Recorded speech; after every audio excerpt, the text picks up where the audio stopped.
Hi guys, welcome to my channel, and today on this video I'd like to show you how to make mutton dry fry, and that is Mbuzi dry fry together with mashed potatoes for dinner. Let's get started. So I started by adding mutton into a sufuria after cutting it into cubes, and after that I went ahead and added oil to cook.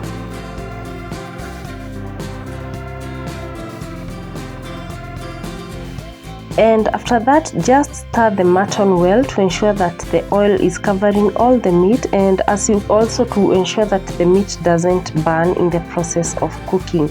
As you continue stirring after adding oil, you will notice that the mutton will start to remove some water.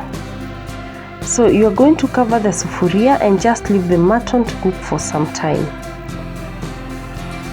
And guys, at this point, as I continued to stir, I realized that there were juices coming out of the meat, so that's why I did not add any water at this point. Besides, I wanted to make a dry fry meal. I did not want it to be stewed.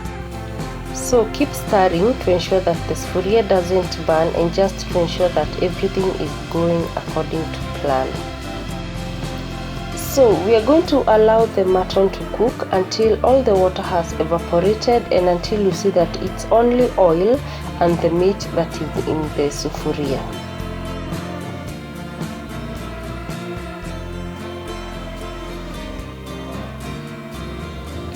And at this point the meat had started to brown, and that was the idea.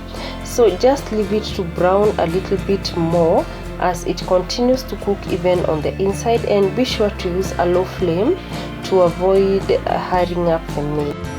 And once the meat is brown to your liking, go ahead and add your chopped onions, and then give the meat a good stir. Stir it properly like you can see on the video, and then you're just going to cover it and allow the onion to cook fast.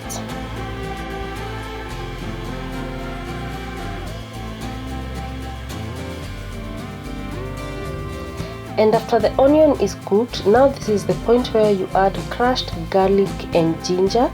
You can use ginger powder and garlic powder if you do not have the crushed ones at hand. You're then going to give this a good stir, and then cover the sufuria and allow the garlic and the ginger to cook as well.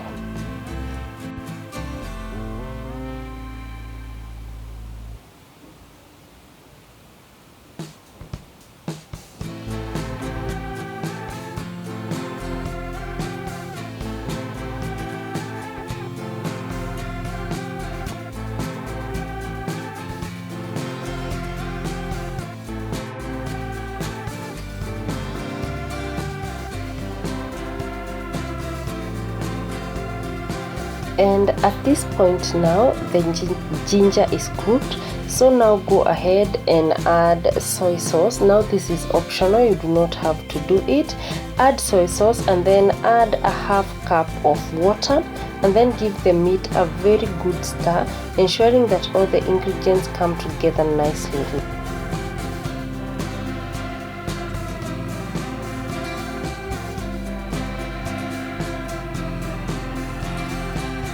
So after adding the water, you are going to cover the sufuria and then leave the meat to cook.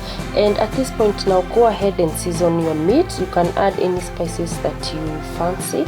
I did not add any spices because I just like it this way, and besides I have already added garlic and ginger, which go very well with mbuzi. And now at this point the water has started to evaporate. So mix everything together like you see here. Remember, it is dry fry, so it is not stewed, and that is why I did not add any tomatoes to the meat. Keep checking to ensure that it is well cooked even on the inside.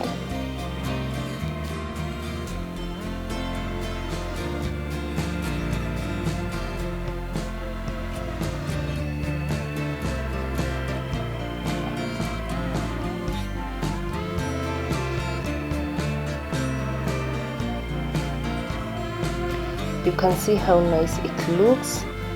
The meat is ready, well cooked and ready to serve with just a few ingredients. And at this point now you can add your dhania or coriander if you like, but if you do not have it at hand, the meat is ready as it is. I went ahead and added some dhania because I like the taste and also for presentation, and then I just give it a mix and then just left it for a few minutes to cook.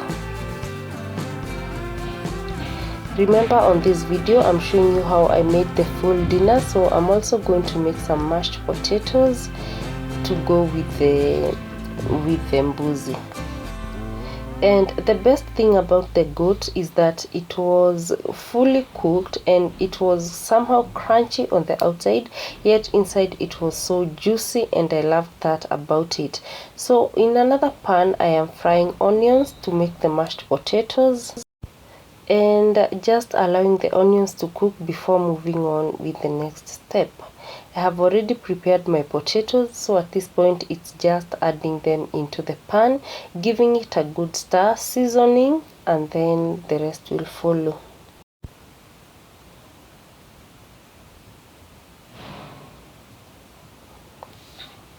And since I like mashed potatoes with peas, I just added my frozen peas. I had forgotten to get them out of the freezer, so I just added them as they are. I'm sure they will be okay, besides they had already been boiled beforehand. Add some water to cook the potatoes, and then you're going to cover it and leave it to cook fully. Keep checking with a fork just to ensure that the potatoes have cooked all through. And since my potatoes were cooked fully at this point, so I just went ahead with a mwiko to mash everything together. And sometimes I like to add butter, but since I already added oil when I was frying the onions, I don't see the point of adding any more butter. You can also add some milk if you fancy. And the meal was ready, guys. I also made some kachumbari, and I cannot even explain how delicious this was.